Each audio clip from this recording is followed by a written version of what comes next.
Oviducts. Welcome back, students. Yesterday we did with the ovary. Today we will begin with the oviducts. These oviducts are lying within the uterus. This is the uterus. This is our cervix, and this is the vaginal opening. Vagina, cervix, uterus. Lying there lies two hanging wall type structure with the ovaries. This is only known as oviduct or fallopian tube. It is also known as fallopian tube. These are the ovaries lying all around. Now, this is the structure of the whole female reproductive system. Female reproductive system. You draw female reproductive system. Now, these oviducts are lying with a funnel-shaped structure known as fimbriae, which makes the ovary hanging all around. Two oviducts convey the secondary oocyte to the uterus. One end of each tube connects to the uterus while the other end forms the funnel-shaped structure called the fallopian tube. This is the only site. If the sperm is entering through here, what will happen? An egg is coming through here. This is the only site where the fertilization will take place. This site only the fertilization will take place.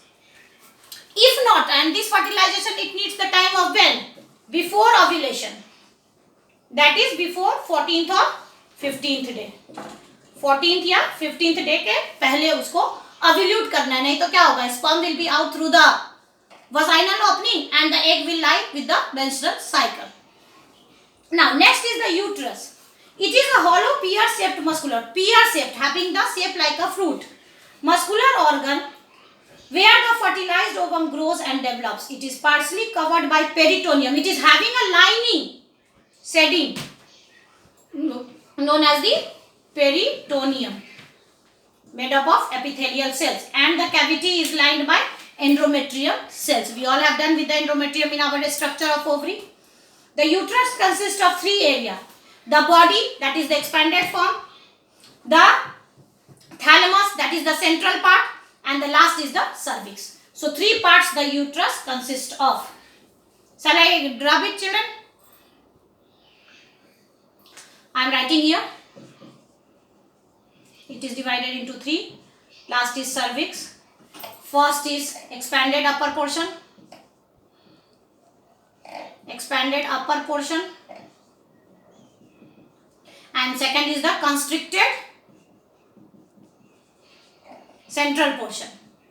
You can understand upper, middle and the cervical. Central portion.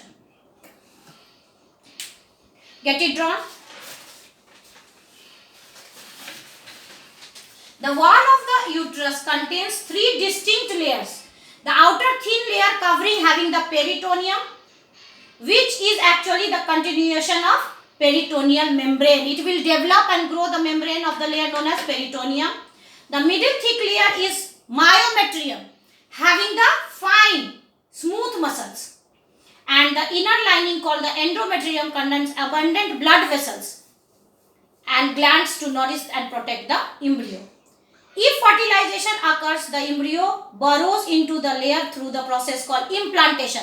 If the egg and the sperm get mated and the formation of zygote took place, now what will happen? It will lie down in the shape. And this is the wall of the peritoneum. So now it is coming like this.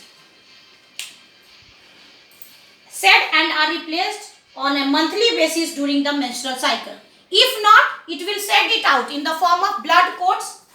In the form of blood clots, that is known as the menstrual cycle. Now, vagina. Vagina is a flexible muscular tube extending from the cervix to the body's exterior. It is the passage through which the even the urinal passage also takes place through the vaginal openings. The female genitalia is commonly called the vulva. The vulva includes two sets of fleshy folds, that is labia and the clitoris. So, vagina divided into two parts, that is labia and clitoris. All you have done. Now we will go with the hormonal control. Shall I rub this?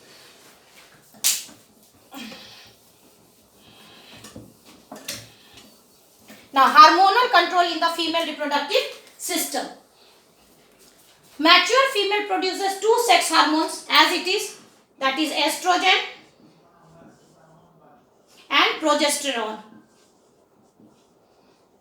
that is female hormone. Both are produced in the ovary by the specialized cells. During puberty, the anterior pituitary begins releasing LH and FSH. It also releases by the anterior pituitary, that is LH, luteinizing hormone, and follicle stimulating hormone, FSH.